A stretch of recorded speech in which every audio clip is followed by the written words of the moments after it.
Dev o quê? Script. Script. Seu quê? Script. Dev sem script. O que é dev? Tá devendo? Developer. Dev sem script? Dev sem script. Podcast. Dev sem script. Fala, jovem! Seja bem-vindo ao podcast Dev Sem Script, o podcast que irá abordar assuntos de desenvolvimento de software. A ideia do podcast é abordar assuntos interessantes do mundo da programação de software, e faremos aqui conversas e entrevistas com participantes diversos, e esperamos que esses relatos e histórias contados aqui criem conteúdos que possam te ajudar a se orientar pelo mundo da programação nessa área tão grande que é da tecnologia da informação. Meu nome é Mário Costa, trabalho com tecnologia há mais de 20 anos, sou programador, desenvolvedor, software engineer ou developer, como você bem preferir. O Dev Sem Script vai tentar trazer sempre para você um profissional da área de desenvolvimento ou ligado à área de desenvolvimento para que você possa se espelhar ou entender as dificuldades ou as facilidades, os cursos e treinamentos que esses profissionais possam vir indicar. E nós vamos postando essas informações aqui ao longo do tempo. E nesse nosso episódio inaugural, iremos falar com Cássio Pereira Batista, do canal DevSecOps, sobre um assunto muito pertinente para o momento dessa pandemia que forçou tanta gente a trabalhar de home office, a segurança da informação em casa. Podcast Dev sem script. Fala, devs, como é que vocês estão? Espero que esteja todo mundo bem, em meio ao caos da pandemia que está todo mundo vivendo, né? Mas como o Mário falou, eu sou o Cássio Batista Pereira, eu vim do mundo do desenvolvimento aí, desde os 15 anos de idade trabalhando com isso. Eu posso falar minha idade, eu não tô tão velho quanto o Mário, então eu tenho 32 ainda. Vai em frente, Cássio, aproveita. Eu tenho 32 ainda. Eu brinco que eu trabalho mais da metade da minha vida eu tô trabalhando, então eu mais trabalhei do que vivi, né? Então tenho 17 anos já trabalhando. E o resumo é esse, cara. Eu venho do mundo do desenvolvimento, programação, várias linguagens, etc. E mais recentemente, aí de uns 5 anos pra cá, eu migrei minha carreira para a área de segurança da informação, voltado ainda para software, para aplicações, segurança de aplicações, etc. E é um pouquinho desse mundo que eu estou atuando hoje, mas eu não deixo o código de lado. Cada dia tem um código para fazer, uma coisa ali para ajustar, e acho que um resumo legal seria esse daí. Ô Cássio, você como desenvolvedor, qual foi a trilha que você passou para chegar nesse ponto? O que você estudou, o que foi importante para você nesse período, nessa formação? Eu sempre, lá nos 15 anos de idade, né, como eu falei, eu sempre gostei de computação, de computador, no modo geral, assim. E o primeiro curso que eu fiz foi aquele famoso montagem e manutenção, né? Então eu ficava trocando memória, mexendo em máquina e tal, então eu sempre gostei desse mundo. Quando eu acabei o colegial, na verdade, que eu fui fazer um curso técnico em informática na época, o foco desse curso era programação. Então eu aprendi algoritmo, lógica, e aprendi VB6 na época, Java, e foi onde eu me apaixonei, cara. Falei, mano, é isso que eu quero, é isso que eu vou seguir pra minha carreira. E foi, por longos anos, só desenvolvimento. Mas paralelo a tudo isso, eu sempre gostei daquelas notícias, né, de o hacker roubou tantos milhões, o hacker desviou informação não sei da onde, o hacker. Fala, cara, esses caras são muito foda, assim, são muito bons, né? Então eu sempre fiquei meio que antenado, né, o famoso um olho no peixe, outro olho no gato. Então sempre tive um pezinho ali na segurança, mas bem como curioso, assim. Até que, um pouco mais recente, eu comecei a fazer curso, comecei a olhar um pouquinho mais profissionalmente para isso, como que era a área de segurança, porque pra galera às vezes não sabe, mas a própria área de TI ela é muito grande, né? Ela é gigante, tem várias sub-áreas dentro da área de TI. A segurança também, a segurança ela é uma área gigante e tem outras milhões de sub-áreas dentro dela. Milhões eu não sei, né? Mas tem muitas. E aí eu fui fazer um curso de forense, eu fiz uma pós-graduação na área de computação forense, para tentar entrar na área de forense, a parte de investigação de crimes, etc. Achei muito bacana, tive várias oportunidades, mas no fim a empresa que eu estava já precisava de alguém para olhar para a arquitetura de segurança de aplicações e de software mesmo. Como eu já tinha o pezinho no software, né, já, minha carreira inteira já sido nessa linha, acabei unindo o útil ao agradável e abraçando essa oportunidade, que é a área que eu estou atuando hoje praticamente. Então você fez uma formação em segurança recentemente, não tão recente, né, mas antes de fazer essa mudança, porque você já tem uma carreira sólida, né, a gente está falando de vários anos já de carreira como desenvolvedor. Só para contextualizar aqui, galera, eu trabalhei com o Cássio já, nós trabalhamos aí em empresas, não vou entrar com os nomes aqui, mas trabalhamos em empresas grandes, em grandes projetos. Na época a gente trabalhava diretamente com desenvolvimento, aí você ainda acho que não estava focado para segurança, talvez já estava começando a pensar em estudar segurança, que eu me lembro, tinha um outro profissional junto que estava estudando isso, o Renatinho, se eu não me engano, né? Sim. Saudoso Renatinho, né? Deve ter morrido com a Covid, sei lá. Provável. Provável. Mas eu acho que ajuda muito o cara que está indo para uma área de segurança, de software, lembrando toda essa bagagem cultural que você trouxe do hacker. Como fazer um hack, né, bem feito?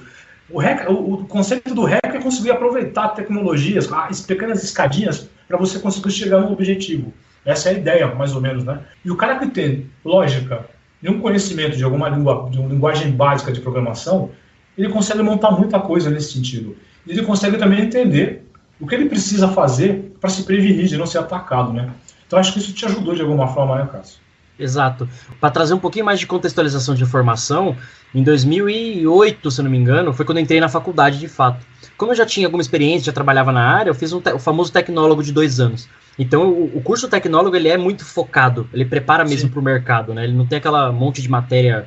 O pessoal gosta de falar que é blá blá blá, mas eu diria que são matérias mais fundamentos para outras coisas. Então eu fiz a faculdade de análise e desenvolvimento de sistemas, e depois dessa faculdade ainda fiz uma pós-graduação de arquitetura de software. Eu me formei na área de desenvolvimento e posteriormente eu acabei migrando para segurança. E o que você falou um pouquinho da cultura hacker, ela é meio que isso mesmo, né? Tipo, é aquele cara que não se contenta em ler o manual e seguir as instruções. É o cara que ele quer saber tudo de algum assunto, ele quer ser o master daquele assunto, ele quer ser o especialista daquilo, e inclusive a brincadeira dos cheats, né?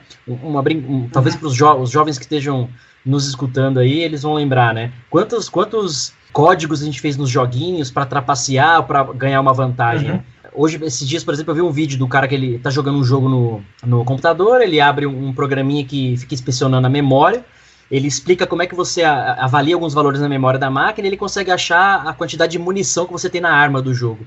E aí ele consegue alterar esse valor por esse programinha e você acaba tendo munição infinita no jogo. Então, assim, essas coisas simples, mas assim, literalmente como é que você vai atrás das coisas, dos detalhes das coisas, ver como as coisas funcionam. Essa cultura hacker é muito bacana. Cara, eu vou aproveitar esse seu lado, esse seu conhecimento profissional, pra gente falar de uma coisa que tá muito... vamos chamar de hype? Tá muito na hype agora, Hype. Todo mundo de home office, todo mundo de casa, todo mundo preso na pandemia aí. Então, isso aconteceu recentemente. Bom, na nossa experiência, na minha pelo menos, eu já trabalhava de home office muitas vezes. Eu ia ainda pretendo voltar, mas ia até o cliente e alguns dias eu trabalhava de casa. Dependendo do que eu tinha que construir, era muito mais vantajoso eu trabalhar da minha casa, porque eu não precisava me deslocar e eu conseguia focar bastante no que eu precisava construir. E ainda tinha uma certa dificuldade para engrenar o time com comunicação, então quando eu tinha que ter uma reunião mais pesada, a gente fazia isso presencialmente. Mas quando eu precisava desenvolver, cara, põe o fone de ouvido e desenvolve. E eu já fazia isso de home office. Mas agora, a água bateu na bunda, vamos dizer assim. Muita gente chegou numa situação que é o seguinte: você tem que trabalhar de casa ou você não trabalha. Você não podia se expor, nós estamos numa quarentena, e a nossa área, principalmente, dando suporte para muitas outras áreas, consegue fazer o home office, consegue trabalhar remoto. Mas o home office nos remete a uma outra situação que nós temos que lidar no dia a dia. O desenvolvedor tem que lidar com um negócio que é confiabilidade. O cara conseguir entregar algo confiável, funcionando bem, e isso não é só um código bem feito. Isso é também a discrição. Você muitas vezes, um cliente te paga pelo intelecto daquilo. Você construiu para ele. Então você vai ter lá um non-disclosure agreement, né? Você não deve abrir informação para outras pessoas. E em algumas empresas isso é muito sério. A grande maioria das empresas, nós trabalhamos em bancos, em sistemas de segurança muito pesados. Eu trabalho ainda em clientes desse porte. E a minha preocupação é como fazer a segurança em casa como a gente fazia no ambiente corporativo. Se é que já fazemos corretamente, né? O que dá para melhorar? O que pega? Quais são as falhas? Os pontos mais comuns de erros ou falhas de segurança no home office. Isso para o desenvolvedor, mas, cara, para qualquer cara que está fazendo qualquer serviço administrativo que tenha informações sensíveis e relevantes, né? Vamos falar um pouco disso, Cássio. Eu acho que isso é um negócio que vai ajudar muita gente, cara. Às vezes, pequenas dicas, pequenas informações podem ajudar essa galera. Não, legal. É um ponto interessante e abrange muita coisa. Eu vou tentar ser resumido aqui, mas vamos lá. O primeiro ponto é o home office para a gente que é de TI, né? A gente que vem desse mundo já, não é novidade, né? A gente já vive isso há algum tempo. Eu já trabalhei em empresas que você podia fazer acho que 2-3 dias de home office por semana, e inclusive empresas que eram totalmente contra o home office, e hoje elas não têm muita opção, né? Então toda essa questão de trabalho como é que eu posso falar, trabalho remoto, né? A gente já está acostumado, não é uma novidade, mas agora virou mais a realidade de todo mundo ou de outras áreas, vamos chamar assim. E cara, assim, é o que você falou, a segurança, quando a gente fala de segurança da informação, é literalmente segurança de dados, segurança da própria informação, que é o principal ativo das empresas hoje em dia, né? Só que tem um outro principal ativo que muitas das pessoas esquecem, ou muita gente esquece, que é a própria pessoa, o próprio ser humano, o colaborador, o funcionário, o fornecedor, o cliente, etc. Então, todos esses pontos têm que ser levados em consideração quando você traz um ambiente home office. Eu venho de um mercado de turismo onde fraude é praticamente, não é nenhuma dor diária, é algo que a gente convive diariamente. Eu nem chamo mais de dor porque não dói mais, sabe? Já acostumou, a missão é reduzir o valor da fraude e não acabar, porque é muito difícil. Então, assim, a galera fazia fraude interna, tem fraude externa, tem ataque de hacker, tem um monte de coisas que você tem que se preocupar. Desde um acesso, quem acessa o meu site, qual o tipo de usuário que acessa o meu site, que o meu site é público na internet, até como as pessoas trabalham na própria empresa, numa segurança física, no monitoramento, etc., ou as pessoas trabalham em home office, que é o tema que você trouxe agora. Então, acho que assim, tem 2 pontos principais. O primeiro deles é proteger a informação. Se a gente for levar em consideração a tríade de segurança, né, integridade, confiabilidade e disponibilidade, literalmente você ter garantia de que aquela informação só vai ser acessada por quem é de direito ou a quem ela pertence. Então é você olhar o seu saldo bancário no seu banco, por exemplo, e você vê só a informação da tua conta, e não a conta de todos os clientes do banco. E tem várias formas de você garantir isso, cara. Banco de dados, acesso, controle de usuário, né? Enfim, você tem vários pontos que você consegue fazer isso. Então, a primeira preocupação das empresas deveria ser essa, garantir o controle de acesso a todos os seus ativos, seja empresa física, assim como você tem um crachá para entrar na empresa, e só com aquele crachá você entra, ou sua biometria, assim como você tem o teu login, tua senha para você acessar tal informação. Quando você, isso falando de escritório, né, ou de ambiente físico. Quando você leva isso para casa do funcionário, que é o que a gente está vivendo hoje, não muda nada. O princípio é o mesmo, a informação ela sempre esteve online, vamos chamar assim. Só que agora ela saiu dos controles da empresa, dos domínios da empresa e está indo para qualquer lugar de São Paulo, vamos falar assim, né? A gente está aqui em São Paulo, então está qualquer lugar de São Paulo onde mora todo mundo. Como é que o cara sai da casa dele, né, online para uma internet até chegar no ambiente da empresa? Tem várias formas de fazer isso também, mas o mais comum, que talvez as pessoas conheçam, a sigla mais comum, é a famosa VPN, uma Virtual Private Network, que é literalmente você garantir um canal seguro de comunicação entre o teu funcionário, cada um na sua casa, com o ambiente da empresa. Então, tudo que trafegar nesse túnel, vamos chamar assim, nesse canal... Eu gosto de chamar de tunelagem isso. Isso, a famosa tunelagem. Então, tudo que está nesse túnel está seguro. Não é que está seguro, né? Você tem outros problemas, mas tá mais protegido. É diferente de eu ter um sistema na internet, sem usuário, sem senha, onde qualquer um acessa. Então, acho que a principal preocupação das empresas e das pessoas deveria ser essa. Garantir o acesso à informação a quem é de direito, não deixar ela pública ou exposta. Um outro ponto é a falha humana. A falha humana ela sempre vai acontecer. Então, eu posso estar dentro da minha empresa com o meu crachá, o meu terno e minha gravata bonitinho, mas nada impede que eu tire foto da minha tela e desvie informação da empresa. Eu posso ter ferramentas que evitam eu fazer chamado de DLP, por exemplo, Data Loss Prevention, ou prevenção de perda de dados. Ferramenta que assim, o cara tá mandando e-mail para fora do domínio da empresa, ou colocando um pendrive na máquina, a ferramenta apita, né, e eu criptografa o arquivo, etc, e não deixa o cara fazer aquilo. Mas o que impede ele tirar uma foto da tela dele? É muito mais difícil.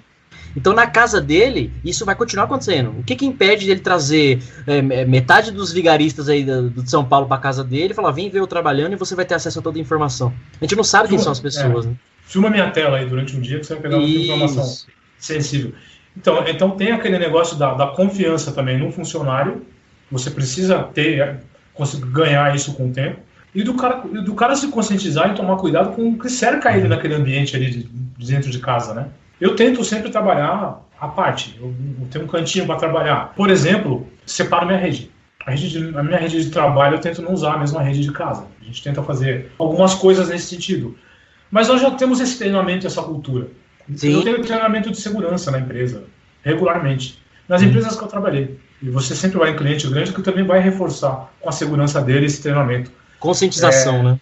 Isso, conscientização. Mas não é fácil de você controlar isso no ambiente quando você está fazendo isso num ambiente novo, que é o ambiente da sua casa. Para muita gente, essa separação de casa e trabalho ainda é muito difícil de fazer. Exato. A gente não consegue, não tem essa cultura, né? Ei, você tocou um ponto legal quando você começou a falar, que era a questão de um NDA ou alguma coisa do tipo, algum documento, né? O funcionário, algumas empresas grandes, quando você é contratado, você assina vários termos e algumas políticas, etc., que você está ciente que você não pode desviar a informação, fazer uso indevido de e-mail, etc, etc. Então, esse tipo de coisa já protege de certa forma, mas, veja, isso não protege de não acontecer. Isso protege juridicamente, né? A cabeça do cara, ele fala assim, porra, se eu fizer, eu assinei um documento que eu posso ser processado, eu posso tomar várias penalidades. Mas só assinar o documento falando assim, ó, senhor hacker, você não pode me invadir, tá? Cara, o hacker tá nem aí, ele vai te invadir, vai te derrubar. Então o funcionário é a mesma coisa.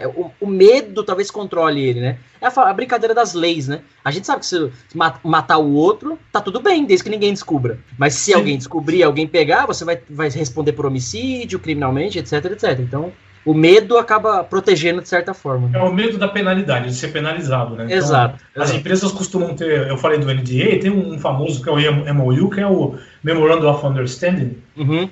Você tem que saber com que você precisa se preocupar e o que pode te prejudicar ou prejudicar a empresa. Sim. E o NDA, cara, que você não pode abrir informação, né? Eu falei termos em inglês porque normalmente esses caras são em inglês, né? Sim. Mas nada mais é do que um contrato de não espalhe a nossa informação. Ela é secreta, ela é privilegiada, ou ela é sensível. Sim. Então não espalhe. E a gente assina de fato isso quando entra nas grandes empresas, né? Hoje eu estou numa consultoria americana grande e tal. Antes de começar, cara, você tem que assinar tudo isso. Você sabe que eles vão fechar contrato com clientes que vão cobrar isso deles. Tá? Exato. Ter tudo isso pronto para começar qualquer projeto novo, você precisa ter tudo isso aí formatado, né? E o detalhe é, se você for um mau caráter, você vai fazer fraude, desviar a informação do mesmo jeito. Os documentos, eles não garantem nada, eles ajudam, eles são suporte para as empresas, né? Legal. Às vezes o documento ele pode ajudar um cara que não tem a má intenção, mas ele não tinha a informação. Isso. Eu não sabia que eu não podia dizer isso. Eu não sabia que eu não podia copiar um pedaço de um código que eu desenvolvi para ajudar um amigo meu. Isso exatamente. Cara, eu já vi isso acontecer de perto e deu ruim. Muito ruim. Não deveria ter, mas deu ruim. Deu bem ruim. Em casa, Cássio, além disso, o que mais dá para tomar cuidado? Coisa simples, que o cara fala, puta, um negócio que eu podia fazer aqui só para ter certeza de que não vai dar ruim em casa. Um cuidadozinho, uma dica para ajudar o cara que está começando a trabalhar de casa e não é um cara de TI, não é um cara que faz isso todos os dias. Cara, uma dica pode até parecer piada, mas é verdade, é sério. Muitas pessoas, e você começou o episódio falando, olá jovens, né? Então, muitos jovens têm os hormônios à flor da pele, como nós já tivemos um dia no passado, né? E, cara, assim, pornografia acaba sendo algo... Como é que eu posso dizer? É muito consumido por todo mundo, né? Muitas pessoas usam e não tem nada de errado com isso. O ponto é, você trabalhando em casa, e aí você às vezes está usando o seu próprio notebook ou mesmo o equipamento da empresa, e mesmo no seu horário de almoço, ali naquela distração, você fala, eu vou ver aqui um nudezinho, vou ver um sitezinho aqui diferente e tal. E, cara, esses são os principais sites que mais tem phishing, vírus, malware, etc. Então, só de você estar misturando o seu ambiente de trabalho, vamos dizer assim, informação de trabalho, na mesma máquina que você está consumindo esse tipo de conteúdo, ou mesmo um jogo que você esteja online, tem muito jogo online que a galera usa para fazer hacking e injetar coisa na máquina do usuário, etc. Então, quando você mistura essas duas coisas, acaba complicando um pouco. Então, a dica é, se você está usando a sua máquina pessoal, vamos dizer, para o trabalho, evita. Pega um computador da empresa, pega um notebook da empresa e use o notebook da empresa só para fins de trabalho. E aí as suas coisas pessoais, seja lá o que for, e ninguém tá julgando o que é certo e o que é errado, faça o que você quiser, aí você faz no seu computador pessoal. Porque aí você já tá separando os dois mundos. Cara, eu não tô sujando a máquina da empresa, ou pior, né, trazendo toda a informação da empresa para minha máquina que já tá contaminada ou possivelmente invadida, etc. Uma dica simples aí. Para de ver putaria enquanto você trabalha. Muito boa, muito boa. Esse momento que eu estou fazendo aqui é uma coisa que a gente está colocando no podcast, que é a pergunta do moleque. Chegou a hora da pergunta do moleque. Boa. Ele vai fazer uma pergunta para você aí, Cássio. Primeiro, Henry, lembra do Cássio, talvez você se lembre, a gente se encontrou da última vez na chácara de um bandido, um amigo meu que chama Goiânia. Verdade. E aí o Henry, ele é um cara também que ele gosta, é meu moleque, cara, meu menino de 13 anos, que está bem grande. Uhum. E ele gosta de tecnologia também, a gente às vezes algumas coisas de desenvolvimento junto e tal, a gente começou um pouco nesse mundo. E eu acho bem pertinente as perguntas dele dentro das nossas conversas. Legal. Então e aí, Henry? Fala com o Cássio aí, cara. Oi, tudo bem, Cássio? E aí, Henry, beleza? Tudo bem? Então, como ele disse, eu vim aqui fazer uma pergunta, né? E a pergunta é, eu tenho meu celular e meu videogame, aí eu uso a internet para jogar com os meus amigos, ver vídeos online. Você sabe se tem problema usar essa internet, a mesma rede, com alguém que está trabalhando em um computador? Se atrapalha um outro? Boa pergunta, inclusive, se for a preocupação dele de verdade, é importante, né? Porque, cara, atrapalha. Por que atrapalha? É a mesma coisa, vamos pegar um exemplo aqui para todo mundo tentar entender, inclusive você. Imagina que a gente quer ir pra praia agora, vamos todos para a praia. Como a gente aqui é de São Paulo, a gente conhece aqui Anchieta, imigrantes, e a gente sabe que se a gente for pra praia agora, ainda mais em pandemia, a gente vai chegar lá em meia hora, né? Não tem ninguém na estrada. Agora, se a gente combinar de irmos todos pra praia no carnaval, né? Esquece a pandemia, esquece tudo que a gente tá vivendo, mas vamos no carnaval ou vamos no ano novo, né? Que é uma época que todo mundo quer ir. O que acontece com a estrada? Ela tá lotada, ela tá cheia. Então, se uma ambulância precisar passar, que é uma ambulância prioridade, alguém que tá passando mal e precisa passar nessa estrada, não vai conseguir passar. Vai ter que pular a serra para chegar lá embaixo da estrada se ele quiser chegar mais rápido. Então, a internet é a mesma coisa, ainda mais a nossa internet doméstica. A gente tem uma internet, normalmente, com uma banda limitada, a gente chama de banda, né? O tamanho da internet que a gente consegue trafegar. Então, se você tá jogando, assistindo vídeo, o que quer que você esteja fazendo, você tá na mesma estrada que o teu pai tá trabalhando. Então, se ele tiver numa conferência, igual a gente está fazendo aqui online, por exemplo, baixando um arquivo, subindo um arquivo para o trabalho dele, vai concorrer com o seu jogo, com o seu vídeo, com o seu áudio, etc. Então, o que acontece? O roteador, depende de como está a configuração da rede dele, vai estar congestionado. Então, uma hora, assim como o seu jogo também vai travar, né? Você vai ver que o seu vídeo vai começar a travar, o seu bonequinho vai morrer, você não vai saber por quê. Então, um exemplo é esse, atrapalha. Se você estiver usando uma mesma saída, mesmo link de internet, vai ter problema de congestionamento, vamos chamar assim. Segurança também, se algum hacker estiver na rede, ele está invadindo tanto o seu jogo, quanto o trabalho dele. Como ele mencionou que as redes são separadas e tal, rede separada é uma coisa, o link para a internet é outra. Então, se você sair para a internet do mesmo link, a mesma estrada vai congestionar do mesmo jeito. Agora, se um hacker invadiu o seu jogo, por exemplo, e ele tá dentro do seu videogame ou dentro do seu vídeo ali, alguma coisa, mas a rede do trabalho dele tá separada, é como se vocês estivessem cada um num cômodo, você num quarto, ele no outro, e cada um no seu quarto trancado. Então, quem conseguir entrar nesse quarto, né, de alguma forma, ele não consegue sair, ele vai ficar só naquele quarto. Então, acho que se respondendo a pergunta, atrapalha. Ou seja, vamos jogar o videogame fora, vamos jogar o celular fora, vende do zero. Ou então tudo. ele vai falar assim pra mim, pai, eu vou ter que jogar Red Dead Redemption, você para um pouco aí? Tá bom, eu paro pra você jogar. Normal. Uma boa. Acho que você não tinha nem que trabalhar, deixar só ele jogando. Mas só esclarecendo, o link é o mesmo, né? A gente não tem redundância de link aqui em casa, o link é o mesmo. Apesar de ser um link grande, não chega a atrapalhar o uso. Uhum. Muita gente sofre com links ilimitados em alguns lugares, cara. Cara que Exato. tem link de 2 ou 4 megas, por exemplo, ou até 10 megas, quando começa todo mundo assistir vídeo na casa e trabalhar junto, ele não aguenta, ele vai envergar. Exato. Ou então aqueles caras que, pior ainda, né, que estão num 3G ou no 4G da vida, né? Isso. Num modemzinho. Vai envergar. A gente tinha um link mais ou menos, mudou para um de 240, não enrosca, dá para assistir muita coisa junto. Mas isso vai perdendo espaço com o tempo, né? Conforme a tecnologia de banda vai melhorando, você vai precisando de mais espaço para trafegar, porque você consegue trafegar as coisas com mais qualidade. Hoje você assiste uma televisão 4K lá, ela vai consumir banda pra caramba para você assistir alguma coisa em 4K. Né? É totalmente diferente, né? Mas muito boa a sua pergunta. A pergunta do moleque era essa daí. Obrigado. Show de Beleza, bola aí. aí? Boa, valeu. Obrigado pela participação aí. Muito obrigado. Valeu. Estaremos juntos na próxima aí. Valeu, Henrique. Até. Muito bom, muito bom.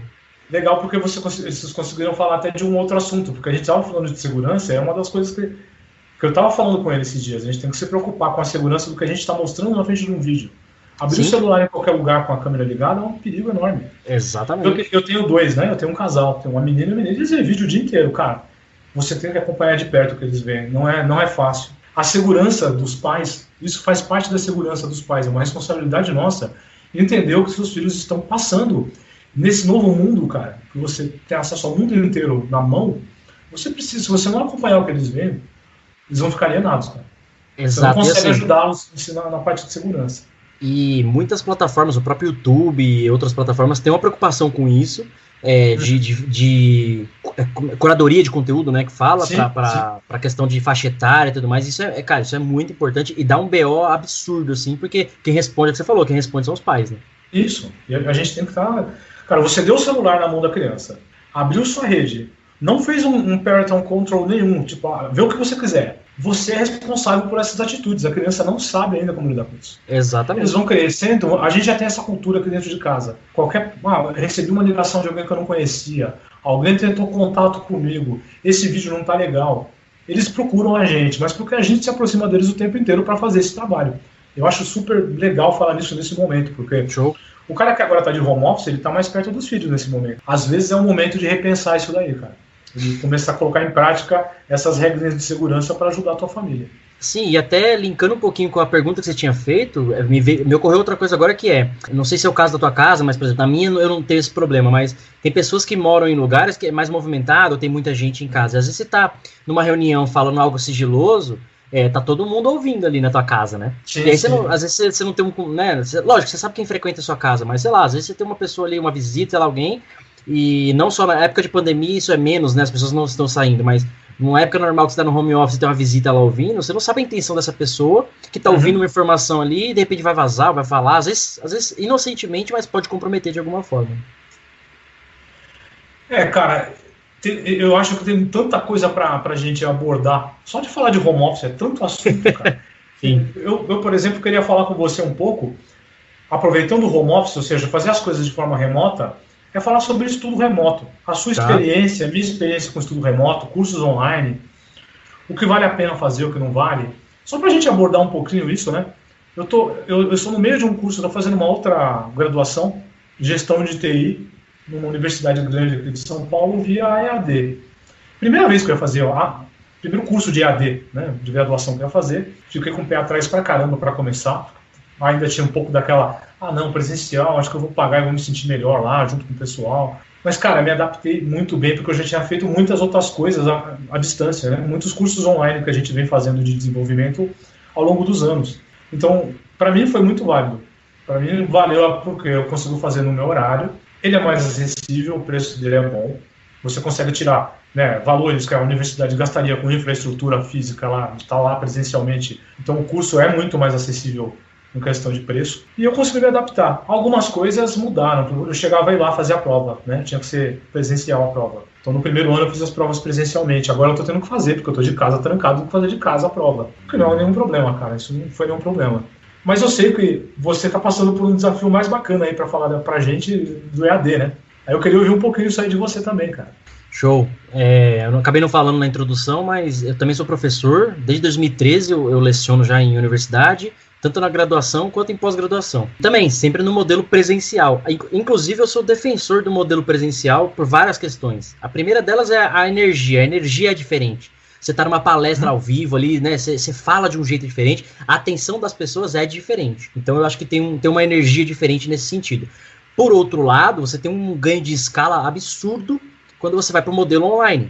Né? E é o que eu tô vivendo agora. Eu dou aula Pode falar o nome da faculdade, fazer propaganda? Pode, cara. Ou é ruim? Fala aí. Eu dou aula na Uninove, né? Uma das maiores de São Paulo aí, na área particular. E eu dou aula em 3 campos diferentes. Então, na segunda-feira eu tô num lugar da cidade, na terça e na quarta no outro lugar, na quinta-feira num outro lugar. Então, você tem todo o deslocamento, os próprios alunos se deslocam, tá, enfim. E por conta da pandemia, a gente tá tendo aula ao vivo, online, a famosa live, né? É basicamente uma live. Como se fosse a aula presencial, o mesmo conteúdo, etc, só que online. E, cara, pra mim, a minha aula é igual sempre. Eu falo o mesmo conteúdo e passo o mesmo conteúdo, seja no presencial ou seja online. A dificuldade está sendo uma só. É que na faculdade, ela disponibiliza laboratório. E nem todos os alunos têm um notebook ou uma estrutura em casa para fazer exercício. E eu tô dando disciplinas, por exemplo, como programação front-end. Então, ele tem que ali rodar um JavaScript, HTML, ver acontecer. Então, enquanto que na faculdade o laboratório vai estar disponível para todo mundo, ou, sei lá, por mais que não tenha, sei lá, tem 100 alunos na turma e tem 90 computadores, vai ter 10 que vai fazer em dupla, mas tudo bem, ele tá ali vendo, ele tá mexendo. Agora, no online, não. O cara que não tem a estrutura em casa e não é obrigado a ter, é diferente do home office, né? A empresa ela é obrigada a dar computador, etc, todas as condições para o cara trabalhar. A faculdade não. Apesar que a Uninove fez vários esforços aí, tem chip de celular para todo mundo, enfim, então todo mundo tem internet, até aqueles que não tinham internet conseguem ver a aula, etc. Então essa parte de laboratório tá ficando um pouquinho assim, como é que eu posso dizer? A prática tá perdendo um pouco. Mas também, por outro lado, a parte prática eu faço, então ele tá vendo acontecer. Então, por mais que ele não esteja reproduzindo ou fazendo o exercício ali, eu faço e ele tá vendo acontecer, eu já corrijo, etc, já explico. Então, acho que é só esse pequeno pedaço, assim, que eu tô sentindo que às vezes poderia estar enriquecendo um pouco mais pra galera e não tá, mas por uma questão de infraestrutura, que também é completamente exceção, né? A gente não esperava uma pandemia e a faculdade não consegue dar... É isso que eu ia colocar, porque é uma coisa emergencial. Então você vai acabar tendo falhas porque não deu tempo de você programar tudo isso para entregar, né? Porque senão nada mais é do que uma entregar um produto para um cliente que é o seu aluno. E eu até pensando nisso, como é que eles estão lidando com a interação com o professor? Porque você consegue se comunicar para todo mundo.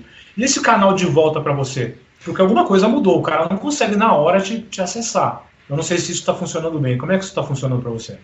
Até tá, porque a gente está usando a plataforma do Google lá, o Google Meets. Então você tem, cara, você tem o chat ali, ou o próprio áudio. Então, só para não virar uma bagunça, eu criei uma regrinha, então a galera entrou na sala, já deixa o microfone no mudo, etc. Até para cada um tá na sua casa, tem toda aquela questão de barulho, etc.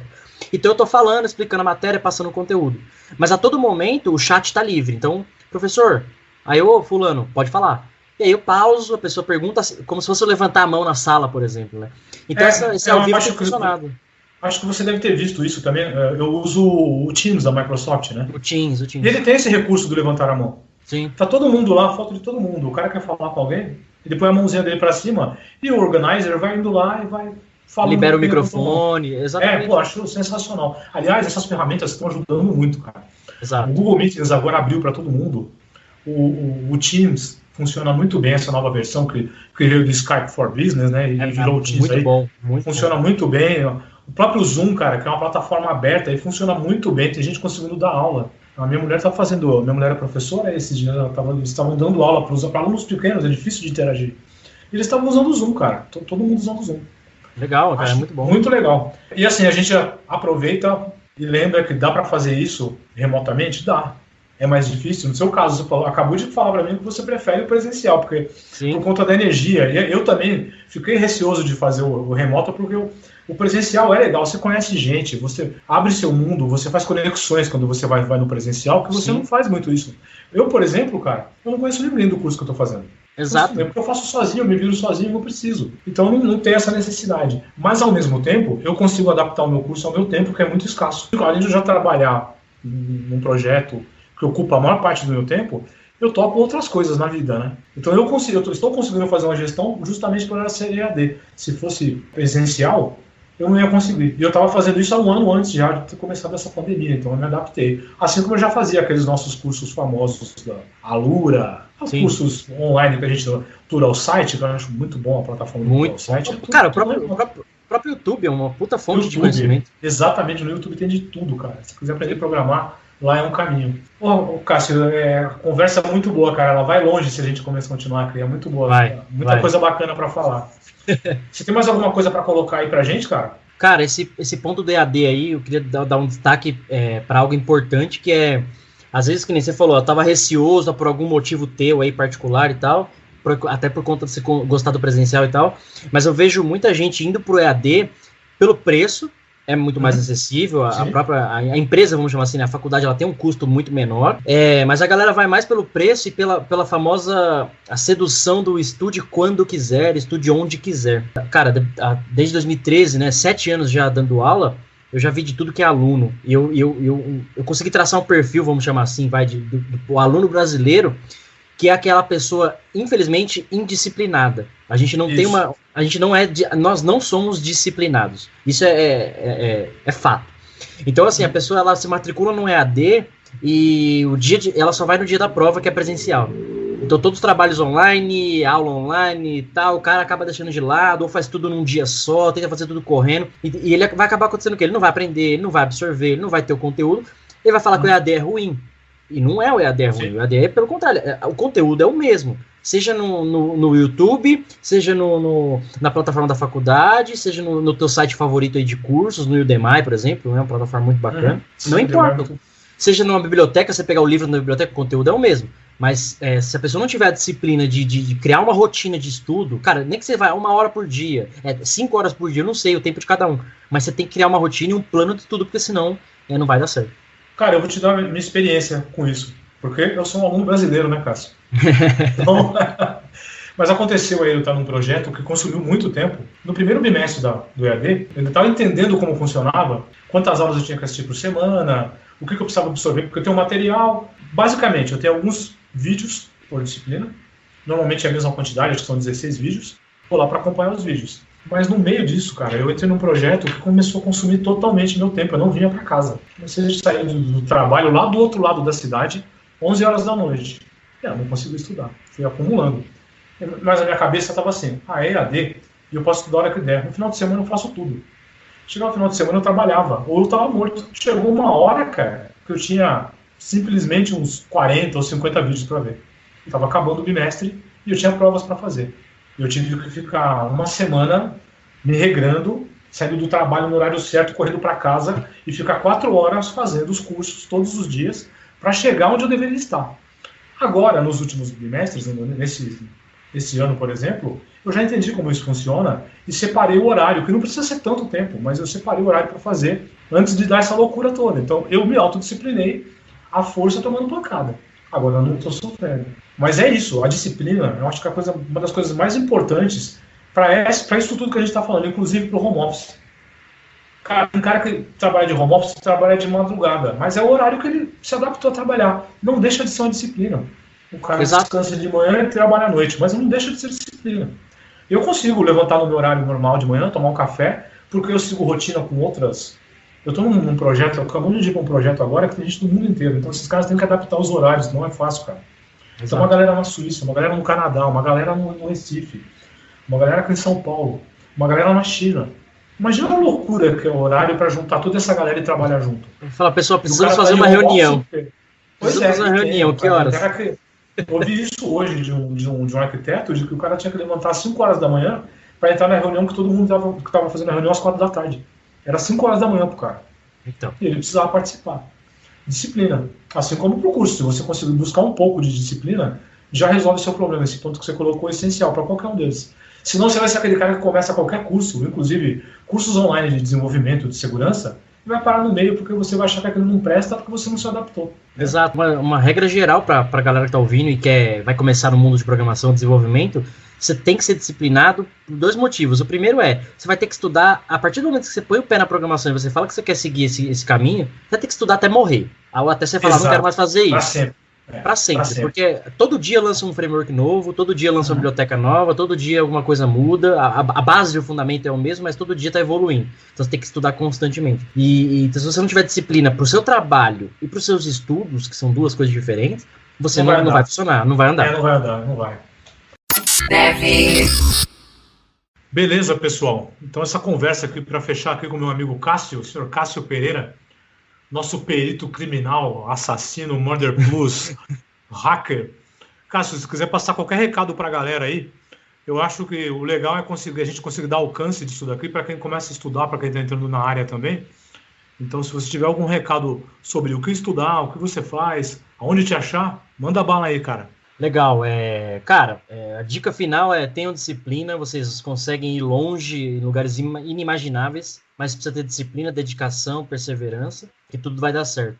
Um outro ponto é levar em consideração projetos paralelos, são sempre bem-vindos. Então, galera que curte, que nem podcast já é um negócio legal, a galera que quer escrever um blog, quer participar de projetos assim, é muito bacana. Isso ajuda você a aprender quando você tem que ensinar para os outros. Um outro ponto a galera me encontra, cara, no YouTube, tem meu canal lá, Cássio Batista Pereira, tem porrada de vídeo de tudo que vocês imaginarem lá. Esse é mais um projeto que a gente está começando aí, com esse apoio aí ao Mário aí no Deve Ser Script. Vocês me encontram no Orkut, no Que Passa, no Xvideos, né, tudo que é lugar que vocês procurarem aí, LinkedIn, vocês vão me encontrar de alguma forma. Boa, Cássio. Vamos ver se a gente consegue aí uma dessas conversas dividir uma cerveja, mesmo que de longe por enquanto, né? Eu tô levantando aí, tô criando um site pra gente conseguir colocar essas informações, condensar essas dicas, mensagens, e eu poder, de repente, aí também dar o acesso aí ao que você tá divulgando, que tem muita coisa legal, tenho acompanhado seus vídeos. E, cara, quero agradecer aí a sua presença. Acho que a gente vai conseguir manter essa conversa, ou pelo menos dicas importantes ao longo dos próximos podcasts, né? Quero agradecer todo mundo aí que parou para ouvir um pouquinho dessa conversa maluca nossa aqui. E a gente volta com Dev Sem Script assim que der. Aos poucos a gente vai soltando aí informações para os desenvolvedores. E lembre-se, isso é voltado para os desenvolvedores, para quem tem interesse na área de desenvolvimento de software, entender como isso funciona, por onde ele pode começar, onde ele pode estudar o que funcionou. Então a nossa ideia é continuar gravando conversa com pessoas que já têm alguma experiência para passar e também com quem está começando.